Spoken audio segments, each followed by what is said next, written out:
Hello friends, welcome to our channel Indian education. हमारे channel पर notes provide कराई जाती है और आज की वीडियो में हम साइंस में बायोलॉजी में चैप्टर 3 जिसका नाम है जीव जनन कैसे करते हैं उसकी नोट्स आज हम आपको प्रोवाइड करेंगे। और ये नोट्स एनसीईआरटी रेफरेंस बुक्स और क्वेश्चन बैंक से मिलाकर बनाई गई है। ये बहुत ही बेहतरीन नोट्स है। आप इसे अपनी नोट्स में या नोटबुक में हूबहू छाप सकते हैं और पढ़ाई आप किसी भी अन्य टीचर से कर सकते हैं और आप हमारे नोट्स ले सकते हैं। और इस नोट्स में आपको ऐसा कोई भी टॉपिक नहीं मिलेगा जो आपके लिए इम्पोर्टेंट हो और इस नोट्स में ना हो। ठीक है, तो चलिए वीडियो को शुरू करते हैं। सबसे पहले यहाँ पे देखिए, यहाँ पे लिखा क्या है। सबसे पहले कंफ्यूज़न की बात क्या है, यहाँ पे लिखा है यहाँ पे पार्ट 6, लेकिन आपको टेंशन लेने की ज़रूरत नहीं। ये पार्ट 6 नहीं, ये पार्ट 3 ही है, क्योंकि हमने पहले चैप्टर को 4 भागों में बांटा था, तो दूसरा और तीसरा मिला के पार्ट ये 6 बन गया है। एनसीईआरटी के हिसाब से ये पार्ट 3 ही, आपको टेंशन लेने की ज़रूरत नहीं है। अब देखिए यहाँ पे लिखा है जनन की परिभाषा। बहुत ही बेहतरीन तरीके से हमने एक एक चीज़ क्या पहले लिखनी है और कितना लिखना है, तो हमने बहुत ही ध्यान से बनाई है। और ये पहले लेसन की तरह, बायोलॉजी के पहले लेसन की तरह थोड़ा सा इम्पॉर्टेंट और थोड़ा सा बड़ा लेसन है, तो ये थोड़ी सी वीडियो लंबी जाएगी। तो आगे देखते हैं। चलिए, यहाँ पे लिखा है जनन की आवश्यकता के कारण, ये भी आता है पेपर में, तो एक एक चीज़ को ध्यान में रखकर बनाया गया है। और देखिए यहाँ पे लिखा है जनन के मूल तत्व। देखिए यहाँ पे लिखा है डीएनए की परिभाषा लिखी है हमने, डीऑक्सीराइबो न्यूक्लिक अम्ल, तो ये भी इम्पोर्टेंट था, इसलिए हमने इसे ब्रैकेट में ही लिख दिया है। और उसके चीज़ें लिखी हुई हैं कि क्या हैं। और आगे बढ़ते हैं। यहाँ पे क्या लिखा हुआ है, देखिए यहाँ पे जो है इम्पोर्टेंट चीज़ें मतलब कि जो आपको समझने के लिए चाहिए वो सारी चीज़ें लिखी हुई हैं। अब देखिए यहाँ पे लिखा हुआ है जीवों में विभिन्नता के कारण, ये भी बहुत इम्पोर्टेंट है। और आगे बढ़ते हैं। यहाँ पे लिखा है जीवों में विभिन्नता का महत्व, ये भी इम्पोर्टेंट है। यानी इसमें ज़्यादातर चीज़ें आपको इम्पोर्टेंट ही मिलेंगी क्योंकि ये नोट्स है। अब देखिए यहाँ पे लिखा है जनन के प्रकार। यहाँ पे लिखा है जनन जीवों में 2 प्रकार का होता है, लैंगिक और अलैंगिक। अब देखिए यहाँ पे क्या लिखा हुआ है, अलैंगिक जनन। यहाँ पे लिखा है अलैंगिक जनन की विशेषताएं लिखी हुई हैं। अलैंगिक जनन की विशेषताएं पूछता है ये पेपर में। और देखिए यहाँ पे लिखा है अलैंगिक जनन के, यहाँ पे लिखा हुआ है अलैंगिक जनन के प्रकार। कौन कौन से प्रकार हैं, चलिए देखते हैं। देखिए सबसे पहले यहाँ पे लिखा है विखंडन। विखंडन, उसके बाद द्विखंडन, फिर बहुखंडन। देखिए विखंडन का ये पार्ट है, द्विखंडन और बहुखंडन। तो फिर खंडन, पुनरुद्भवन, मुकुलन, बीजाणु जनन या समासंघ और कायिक प्रवर्धन, ये हैं। अब देखिए विखंडन था, लिखा है यहाँ पे विखंडन 2 प्रकार के होते हैं। कौन कौन से, द्विखंडन और बहुखंडन। इसे कहीं कहीं द्विविखंडन लिखा रहता है और बहुविखंडन लिखा रहता है, तो आपको चिंता करने की जरूरत नहीं है। अब देखिए यहाँ पे देखिए मैंने नोट्स में, यहाँ पे आप लोग चीज़ ध्यान दीजिए, नोट्स में बहुत ही इम्पोर्टेंट चीज़ें मैंने लिख दी हैं कि क्या है और किस में क्या होता है, जो एमसीक्यू में आ जाते हैं कई बार।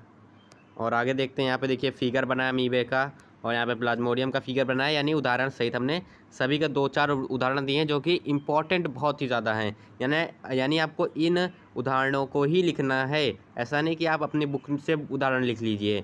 एक एक चीज़ को ध्यान में रख के बनाया गया है, ये एमसीक्यू में उदाहरण कई बार आते हैं। अब देखिए यहाँ पे नोट में भी लिखा हुआ है कि विखंडन एवं खंडन प्रक्रिया में पहले केंद्रक, फिर कोशिका द्रव, फिर कोशिका झिल्ली विभाजित हो जाती है, तो ये सारी चीज़ें इंपॉर्टेंट हैं। देखिए सब में देखिए फिगर विद, ठीक है। आगे बढ़ते हैं। ये देखिए हाइड्रा में दिखा दिया गया है मुकुलन, और बीजाणु जनन में किसमें इसमें होता है वो दिखा दिया गया है। देखिए जब मैं ऐसे ओपन क्या करूँगा पेज, तो आप इसी समय स्क्रीनशॉट ले लीजिए करिए। अब देखिए यहाँ पे ये देखिए कायिक प्रवर्धन, ये बहुत ज़्यादा इंपॉर्टेंट है। इसे मैं थोड़ा सा जूम कम कर दे रहा हूँ। देखिए यहाँ पे लिखा है यह मुख्य 2 प्रकार का होता है, प्राकृतिक और कृत्रिम। देखिए यहाँ पे प्राकृतिक कायिक प्रवर्धन है और कृत्रिम कायिक प्रवर्धन है। प्राकृतिक में देखो जड़ों द्वारा, पत्ती द्वारा, तने द्वारा, और कृत्रिम में कलम लगाना, दाब लगाना, पेबंद लगाना, ठीक है, ये हैं। और आगे बढ़ते हैं। ये देखिए यहाँ पे लिखा है कायिक, देखिए यहाँ पे मैं जूम कर दे रहा हूँ, यहाँ पे लिखा है कायिक संवर्धन के लाभ, यही कायिक प्रवर्धन या संवर्धन। अब ऊतक संवर्धन भी आ जाता है, इसलिए हमने इसे नोट में लिख दिया है। ऊतक संवर्धन किसे कहते हैं? अब देखिए इससे भी मैं पीछे चलता हूँ पहले। देखिए यहाँ पे हमने देखा था, और आगे देखिए यहाँ पे, देखिए यहाँ पे रेड से मैंने लगा रखा है अलैंगिक जनन भी देखा था। अब हम क्या देखेंगे? अब हम देखेंगे यहाँ पर लैंगिक जनन। ठीक है, हमने दिखाया था कि लैंगिक अलैंगिक जनन दो प्रकार का होता है ना, तो अलैंगिक देख लिए, अब लैंगिक जनन देखेंगे। लैंगिक जनन ज़्यादा इंपॉर्टेंट क्योंकि वो मनुष्यों में होता है, तो मनुष्यों का भी इसमें बताया गया है। अब देखिए यहाँ पे लैंगिक जनन की विशेषताएं बताई गई हैं। लैंगिक जनन के प्रकार पौधों में और जंतुओं में, यानी प्रकार नहीं, आप इसे दो वर्गों में बांटा गया ऐसा कह सकते हैं। पौधों में लैंगिक जनन और जंतुओं में लैंगिक जनन। अब देखिए पहले मैं कलर चूज कर ले रहा हूँ।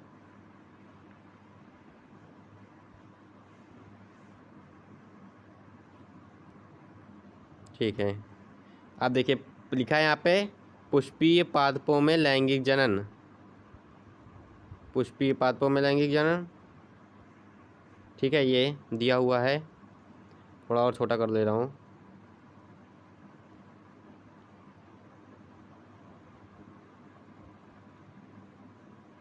अब देखिए पुष्पी पादपों में लैंगिक जनन, आगे बढ़ते हैं। पुष्प की संरचना, ये बहुत ज़्यादा इम्पॉर्टेंट है। बाह्य दलपुंज, दलपुंज, पुंकेसर, और फिर उसके बाद आता है परागकोश। फिर परागकोश में क्या क्या है? परागकोश, पुतंतु। फिर देखिए पुंकेसर में, देखिए मैं पीछे कर दे रहा हूँ। पुंकेसर में ये दो चीज़ें हैं, और कौन कौन सी हैं? पुंकेसर में दो चीज़ें हैं, परागकोश और पुतंतु। फिर उसके बाद है स्त्री केसर। फिर स्त्री केसर के तीन भाग हैं, कौन कौन से? वर्तिकाग्र, वर्तिका, अंडाशय। ठीक है, ये तीन भाग बताए गए हैं। और अब देखिए यहाँ पे देख सकते हैं, यहाँ पे पुष्प का संरचना बताया गया है, बनाया गया है। ये हाथ से बनाया गया है, बहुत ही मेहनत लगती है और बहुत ज़्यादा इंपॉर्टेंट भी है, क्योंकि ये कई बार पेपर में आ जाता है विथ फिगर। स्त्री केसर, वर्तिकाग्र, वर्तिका, अंडाशय, बाह्यदल, दलपुंज, पुतंतु, परागकोश, पुंकेसर, ये सारी चीज़ें इंपॉर्टेंट हैं इसमें। अब देखिए यहाँ पे लिखा है जननांगों के आधार पर पुष्प दो प्रकार के होते हैं, कौन कौन से? ये भी बहुत इंपॉर्टेंट है। एकलिंगी और उसके बाद है उभयलिंगी, ये भी बहुत इंपॉर्टेंट है। अब यहाँ पे लिखा है पादपों में लैंगिक जनन के चरण, युग्मक जनन, परागण, निषेचन। या अभी तक हम लोग पादपों में लैंगिक जनन पढ़ रहे हैं। देखिए अब देखिए यहाँ पे लिखा है युग्मक जनन, उसके बाद क्या आएगा? युग्मक जनन हो जाएगा, उसके बाद आएगा, ये देखिए यहाँ पे लिखा है परागण, और उसके बाद आएगा क्या? निषेचन। ठीक है, अब पीछे हो जाते हैं हम लोग। युग्मक जनन में क्या क्या है? युग्मक जनन में है युग्मक जनन में है नर युग्मक जनन और मादा युग्मक जनन। अब देखिए परागण में क्या है? स्वपरागण और परपरागण। ठीक है, स्वपरागण और परपरागण दोनों के हमने हानि और लाभ, हानि और लाभ दोनों लिख दिए हैं, ताकि आपको कोई भी दिक्कत ना हो। अब देखिए परागण का अंकुरण। परागण के अंकुरण में क्या है? निषेचन के पश्चात होने वाले परिवर्तन बताया गया निषेचन के में। ठीक है, ये जो यहाँ पे इतनी सा आपको पैराग्राफ दिख रहा है, पैराग्राफ टाइप,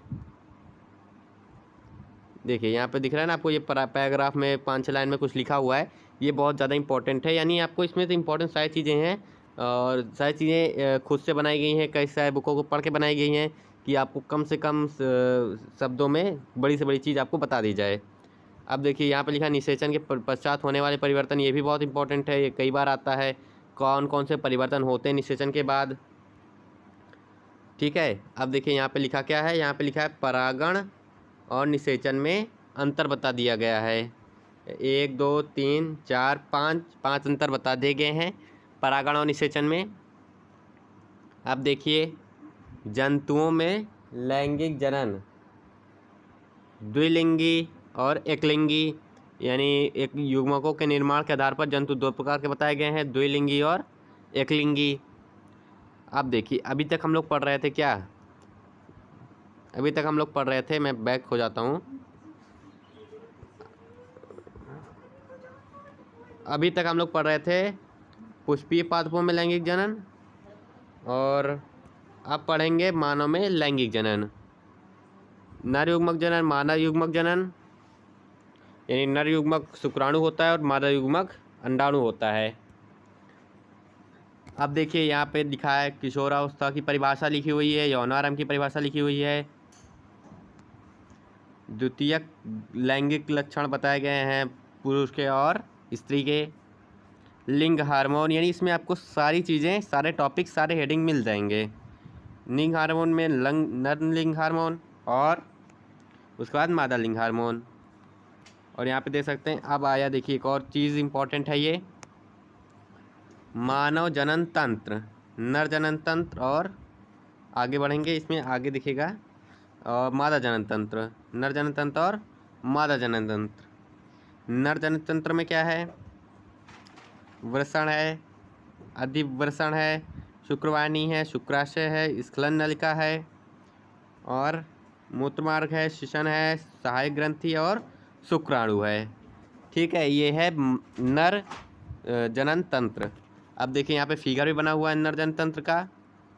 इसमें क्या क्या चीज़ें हैं, स्खलन नलिका, मूत्रवाहिनी, शुक्रवाहिनी, शुक्राशय, अधिवृषण, शुक्रवाहिका, वृषण जालिका, वृषण पालिका, वृषण कोश, वृषण, शिश्नमुंड, मूत्रमार्ग, शिशन, प्रोटेस्ट ग्रंथि, मूत्राशय।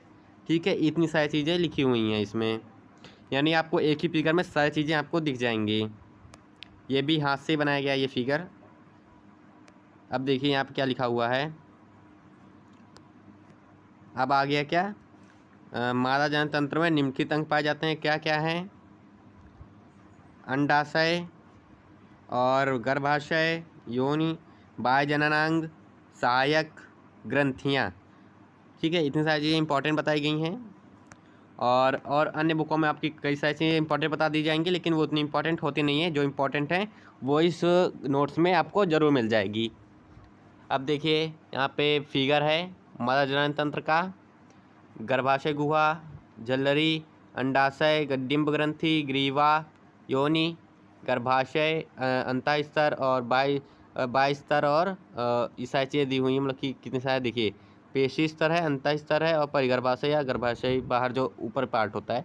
अब देखिए संकीर्ण पथ है, तुम्बिका है, कीप है, ये किसके पार्ट है, अंडवाहिका के हैं। अब देखिए आगे बढ़ते हैं, ये और आगे बढ़ते हैं। देखिए ये जो यहाँ पे लिखा हुआ है आपको दिख रहा है, आर्त चक्र, मासिक चक्र या ऋतुस्राव, ये भी बहुत ज़्यादा इम्पॉर्टेंट है। और ये देखिए यहाँ पे आपको ज़्यादातर चीज़ें मिल जाएंगी, और ये आपको समझने के लिए यहाँ पर और यहाँ पर ये दिया हुआ है, यानी इसमें से कई बार MCQ टाइप में आ जाते हैं, तो आप इसको ज़रूर से पढ़ लिया गया करिए और लिख भी लीजिए। आगे बढ़ते हैं, देखिए यहाँ पे दो मोस्ट इम्पॉर्टेंट हेडिंग और लिखी हुई हैं, कौन सी है वो, रजो दर्शन है और रजो निर्वृत्ति है। और यहाँ पे नोट में आपको इम्पोर्टेंट चीज़ें दिख जाएंगी, दोनों की परिभाषा है, ये भी बहुत ज़्यादा इम्पोर्टेंट है, इसे आप इम्पोर्टेंट लगा लीजिए। वैसे आपको लिखनी तो इसमें सारी चीज़ें हैं जो हम दे रहे हैं आपको नोट, इसमें आपको सारी चीज़ें लिखनी है, बट जो इम्पोर्टेंट होता है वो मैं आपको बता देता हूँ, यानी आपको उसको तो छोड़ना बिल्कुल भी नहीं है। ये देखिए यहाँ पे लिखा है मानव में जनन के चरण, युग्मक जनन, निषेचन, युग्मनज का परिवर्धन या विकास। अभी तक हमने जो है पौधों में जनन के चरण देखे थे, अब मानव में देखेंगे कौन कौन से हैं। पहले देखिए युग्मक जनन, और उसके बाद क्या आएगा, निषेचन, और उसके बाद युग्मनज का परिवर्धन। ये बहुत ही मेहनत से बनाई जाती है, मतलब कि एक एक चीज़ को ध्यान में रखते हुए कि कोई चीज़ ज़्यादा ना हो जाए।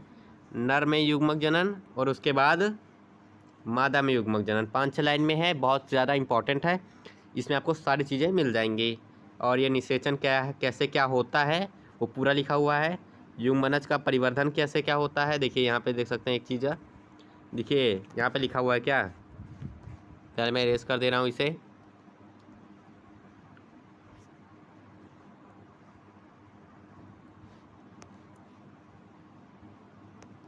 यहाँ पे लिखा है भ्रूण को पोषण भ्रूण को पोषण माँ के रुधिर से ही मिलता है, जिसके लिए विशेष संरचना होती है, जिसे जरायु,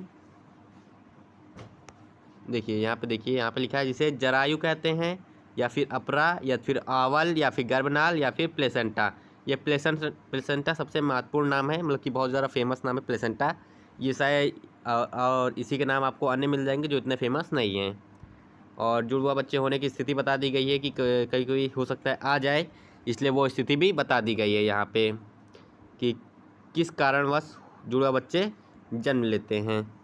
अब देखिए मैं आपको पीछे एक बार बता दे रहा हूँ कि सीक्वेंस क्या था इसमें। देखिए सीक्वेंस मैं आपको बता दे रहा हूँ। सबसे पहले क्या था, सबसे पहले था यहाँ पे अलैंगिक जनन, ठीक है, ये था अलैंगिक जनन, ये अलैंगिक जनन था। उसके बाद आ गया था अलैंगिक जनन के बाद और आगे बढ़ते हैं, अलैंगिक जनन के बाद आ गया था यहाँ पे क्या, लैंगिक जनन, ठीक है। अलैंगिक जनन के बाद आ गया था यहाँ पे लैंगिक जनन। अब देखिए लैंगिक जनन में क्या था,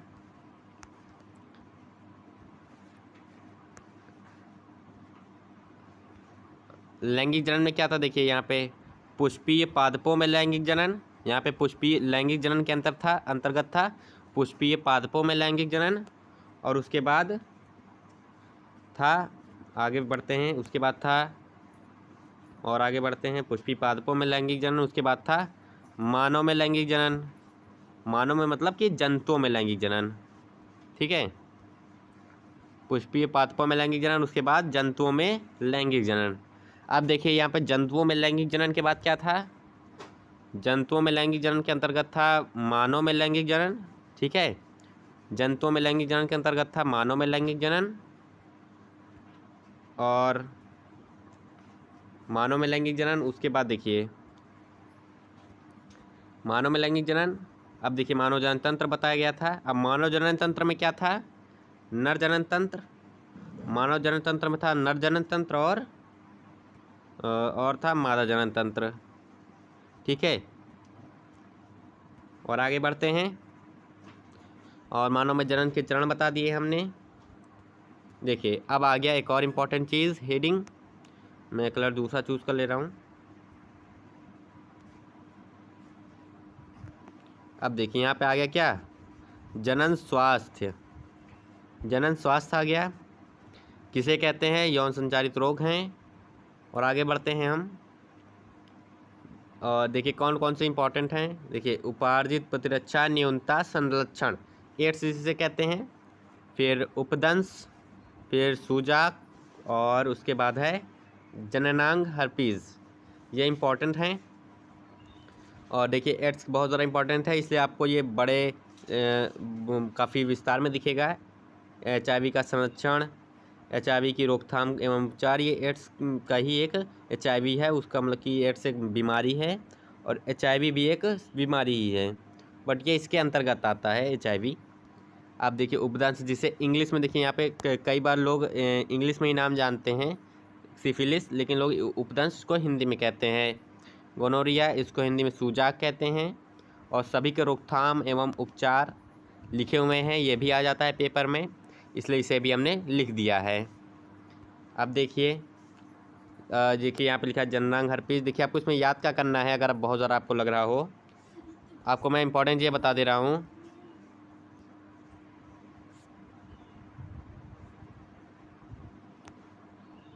देखिए इसमें आपको याद क्या करना है, याद तो आपको सारे करने हैं, बट मैं आपको बता दे रहा हूँ इसमें इम्पोर्टेंट क्या है।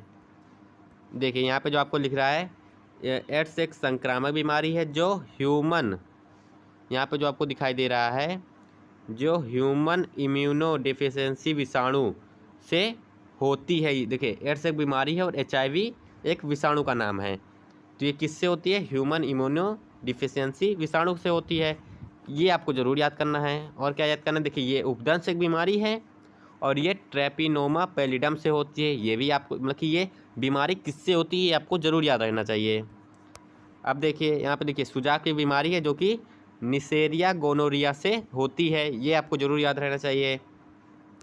अब देखिए यहाँ पे देखिए, यहाँ पे लिखा है जननांग हर्पीज एक बीमारी है जो कि हर्पीज सिम्प्लेक्स से होती है, मतलब कि ये चीज़ आपको याद होनी चाहिए। अब देखिए यहाँ पे आगे परिवार नियोजन, ठीक है। परिवार नियोजन मतलब इसकी अस्थायी विधि, अस्थायी विधियाँ और स्थायी विधियाँ। अस्थायी विधियाँ काफ़ी सारी हैं और स्थायी विधियाँ 2 प्रकार की होती हैं, ये बहुत इंपॉर्टेंट है, ठीक है, ये इम्पोर्टेंट है। एक है स्त्री का ऑपरेशन और पुरुष का ऑपरेशन, ये स्थायी विधियां हैं, स्थायी विधियों के अंतर्गत आता है। और अस्थायी विधियाँ कई सारी हैं, मतलब कि कुल कितनी है देख लीजिए, 1 2 3 4 5 6 7, 7 विधियाँ अस्थायी हैं और स्थायी विधियाँ 2, मतलब कि स्थायी विधियाँ निश्चित हैं, मतलब कि ये 2 ही स्थायी विधियाँ अभी तक ज्ञात हुई हैं। और ये चैप्टर यहीं पर समाप्त होता है। और हमने इससे पहले फिजिक्स केमिस्ट्री का भी करवा दिया है, आप उन वीडियो को भी देख सकते हैं हमारे चैनल पर। अगर आपको और भी क्लास 10th या अन्य क्लास की नोट्स चाहिए तो हमारे चैनल को सब्सक्राइब कर लीजिए। हम कोशिश करेंगे कि क्लास 10 के अतिरिक्त हम अन्य क्लास के नोट्स भी आपको प्रोवाइड कर दें। और मिलते हैं नेक्स्ट वीडियो में, तब तक के लिए धन्यवाद।